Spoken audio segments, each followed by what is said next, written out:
ആത്മബന്ധുക്കൾക്ക് വിനീതമായ നമസ്കാരം. ഈ ലോകത്തിലെ ഒരു വസ്തുവും ശാശ്വതമല്ല. ഒരു വസ്തുവിനെയും നാം ആശ്രയിച്ചാൽ നാം പ്രതീക്ഷിക്കുന്നത് പോലെ ആകണം എന്നില്ല. അതുകൊണ്ട് ഒരു കവി പറയുകയാണ്, വിശ്വത്തെ വിശ്വസിക്കാതെ മനമേ വിശ്വസിച്ചിടു നീ വിശ്വസൂത്രത്തെ. നിശേഷ ദുഃഖം നശിക്കും എന്നാൽ നിശ്രേയസം അതു ശാശ്വതാനന്ദം. എത്ര വലിയ ഒരു മഹാസത്യമാണ് വിളിച്ചു പറഞ്ഞിരിക്കുന്നത്. വിശ്വത്തെ വിശ്വസിക്കാതെ മനമേ, ഈ ലോകത്തെ പൂർണ്ണമായും നമ്മൾ ഒരിക്കലും വിശ്വസിക്കരുത്. മഴവില്ലുപോലെ സുന്ദരമായി കണ്ട് മാഞ്ഞു പോകുന്നവയാണ് എല്ലാം എന്ന പരമസത്യം നാം എപ്പോഴും ഓർമ്മിക്കണം. അതുകൊണ്ടാണ് വിശ്വത്തെ വിശ്വസിക്കാതെ മനമേ, ഈ ലോകത്തെയും ലോകപദാർത്ഥങ്ങളെയും നാം പൂർണ്ണമായും വിശ്വസിക്കാൻ പറ്റില്ല. വിശ്വസിച്ചിടു നീ വിശ്വസൂത്രത്തെ. ഈ വിശ്വത്തിനെല്ലാം ആധാരമായിരിക്കുന്ന ശക്തിവിശേഷം ഏതോ അതിനെ നീ വിശ്വസിക്കൂ എന്നാണ്. എന്നാൽ നിശേഷ ദുഃഖം നശിക്കും. നമ്മുടെ എല്ലാ ദുഃഖങ്ങളും അതോടുകൂടി ഇല്ലാതെയാകും. എന്നാൽ നിശ്രേയസം അതോ ശാശ്വതാനന്ദം. അങ്ങനെ സർവ്വദുഃഖങ്ങളും പരിപൂർണമായും നശിക്കുകയും നമുക്ക് ഏറ്റവും ശ്രേയസ്കരമായ പാതയിലേക്ക് നാം ഉയരുകയും ചെയ്യും. അതാണ് ശാശ്വതമായ ആനന്ദം എന്ന് പറയപ്പെടുന്നത്. ആ ശാശ്വതാനന്ദം കൈവരിക്കാൻ നാം വിശ്വസൂത്രത്തെ പരിപൂർണമായും വിശ്വസിക്കുക. വിശ്വസിച്ചാൽ മാത്രം പോരാ, തന്നെ പരിപൂർണമായും ആ പരമശക്തിക്ക് വേണ്ടി സമർപ്പിക്കണം. അതിൽ തന്നെ സമർപ്പിക്കുമ്പോഴാണ് താനും അതും ഏകമാണെന്ന ബോധം നമുക്കുണ്ടാവുക.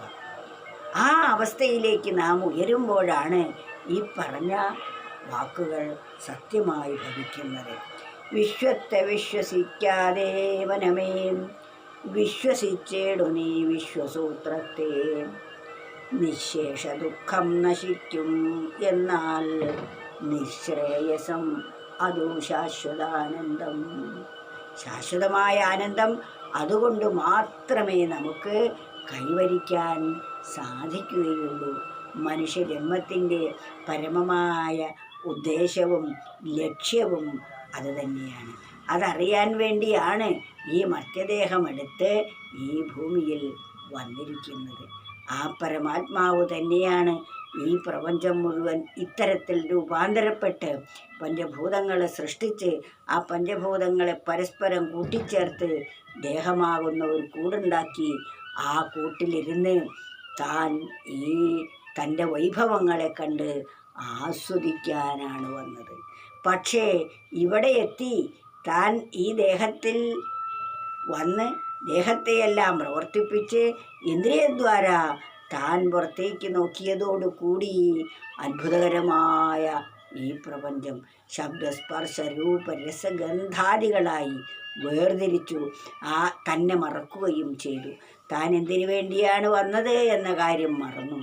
താൻ ആരാണെന്ന സത്യവും മറന്നു. എന്നിട്ട് ഈ കണ്ടതും കേട്ടതുമായ വസ്തുക്കളാണ് തനിക്ക് സുഖദായകമെന്ന് തെറ്റിദ്ധരിച്ച് അതിൻ്റെ പുറകെ ഓടാനും തുടങ്ങി.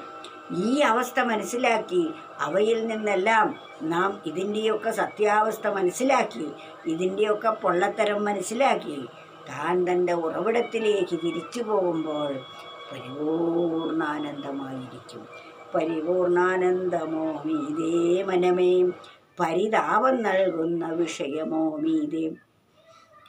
ഒരു നേരം ആലോചിക്കൊരു നാളെന്നാൽ പരിവധിച്ചിടില്ല വിഷയകൂപത്തിൽ. ഈ ദുഃഖമാകുന്ന സമുദ്രത്തിൽ വീണേ നാം ദുഃഖിക്കാതിരിക്കണമെങ്കിൽ നമ്മൾ ദിവസത്തിൽ ഒരിക്കലെങ്കിലും ഈ പരിപൂർണാനന്ദം നൽകുന്ന ആ പരമാത്മാവിനെ മറക്കരുത്. അത് പരിപൂർണാനന്ദം തരും. ഇത് പരിതാപം നൽകുന്ന വിഷയമാണ്. ഇതിൽ രണ്ടിലേതാണ് മീതെ എന്ന് ചോദിച്ചാൽ പരിപൂർണ ആനന്ദം തരുന്ന ആ പരമാത്മാവാണ് ഏറ്റവും ശ്രേഷ്ഠമായത്. അതിനെ പ്രാപിക്കൂ. അതിന് നാം വിശ്വസൂത്രത്തെ ആണ് ആശ്രയിക്കേണ്ടത്. അതിലാണ് തന്നെ തന്നെ സമർപ്പിക്കേണ്ടത്. അതിനെ മറന്നുകൊണ്ട് ഈ വിശ്വത്തെ ആശ്രയിച്ചാൽ നിരാശയും ദുഃഖവും മാത്രമായിരിക്കും ഏതൊരു മനുഷ്യനും ലഭിക്കുന്നത്. ആ അവസ്ഥ നമുക്ക് വരാതിരിക്കാൻ നാം ഒരിക്കൽ കൂടി ഇത് ഓർമ്മിക്കേണ്ടതാണ്. വിശ്വത്തെ വിശ്വസിക്കാതെ മനമേ വിശ്വസിച്ചിടു നീ വിശ്വസൂത്രത്തെ. നിശേഷ ദുഃഖം നശിക്കും എന്നാൽ നിശ്രേയസം അതോ ശാശ്വതാനന്ദം.